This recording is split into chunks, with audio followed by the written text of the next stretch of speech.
This video is about what's called the Triangle Inequality Theorem. Now we have two objectives or goals for today. The first one is I got to be able to determine if a triangle exists using this thing called the Triangle Inequality Theorem. And secondly, I want to be able to find a range of possible third sides of a triangle using the Triangle Inequality Theorem. All right? So what is this thing called the Triangle Inequality Theorem? Well, it says very simply that in order for a triangle to exist, if I add any two sides together, their sum should be greater than the third side. Now, let's look at a quick way of doing this. I automatically know that if I add the two smaller sides together, that sum must be bigger than the third side. If they're equal or they're less than, then that's telling you that the triangle does not exist. Let me show you what I mean here. Determine if the triangle exists based on the given side measurements. So I look at these three side measurements. I see the smaller ones are 4 and 8. So I'm going to say, is 4 plus 8 greater than 12? All right? That's what the Triangle Inequality Theorem says. If I add them together, it has to be larger than the third side. Is 4 plus 8 greater than 12? No. So then I can say this is a case where we have no triangle. So the triangle does not exist. All right, let's look at this next one. We have 8, 2, and 7. Find the shortest two sides, 2 and 7. Add them together, and it must be greater than the third side.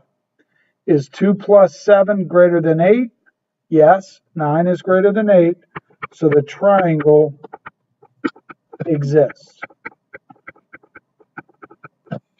All right, how about this next one? The two smaller sides are 10 and 7. Is 10 plus 7 greater than 19?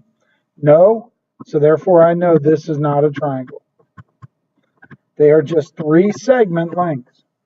All right? Take a look at this next one, 9, 10, 11. 9 and 10 are the two smaller sides. Is 9 plus 10 greater than 11? Yes. Therefore, I know that the triangle exists. All right?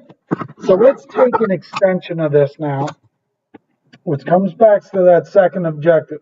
How can I use my understanding of the triangle inequality to figure out a possible range for third side measurements of the triangle? So here's what's going to happen. They're going to give us two. All right? The shortcut or the easy way to do this is I know that this range is going to be the difference less than some number x is less than the sum. In other words, that x is going to represent where the possible numbers exist. All right? So to set this up, I'm going to take the two numbers and subtract them. 9 minus 8 is less than x, which is less than their sum, 9 plus 8. Now remember, when you do the subtraction, you always don't want to do the larger number minus the smaller number so that we get a positive possible side measurement. Sides of a triangle can't be negative. So here's what I know. If I complete the operations here, I know that this third side has to be somewhere between 1 and 17. This is what the Triangle Inequality Theorem actually allows us to be able to determine. Let's try another one here. The difference, 10 minus 10, is less than some number, some side measurement, which is less than their sum, 10 plus 10.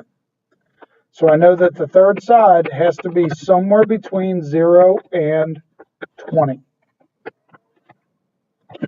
And finally, take a look at this one. They give me 6 and 11. Remember, I have to subtract 11 minus 6 so that I get a positive side measurement. All right, and then I want to look at the sum. I can take 6 plus 11 or 11 plus 6. It doesn't really matter. So I know that the third side has to be somewhere between 5 and 17. Hope this helps. Good luck. Let me know if you have any questions.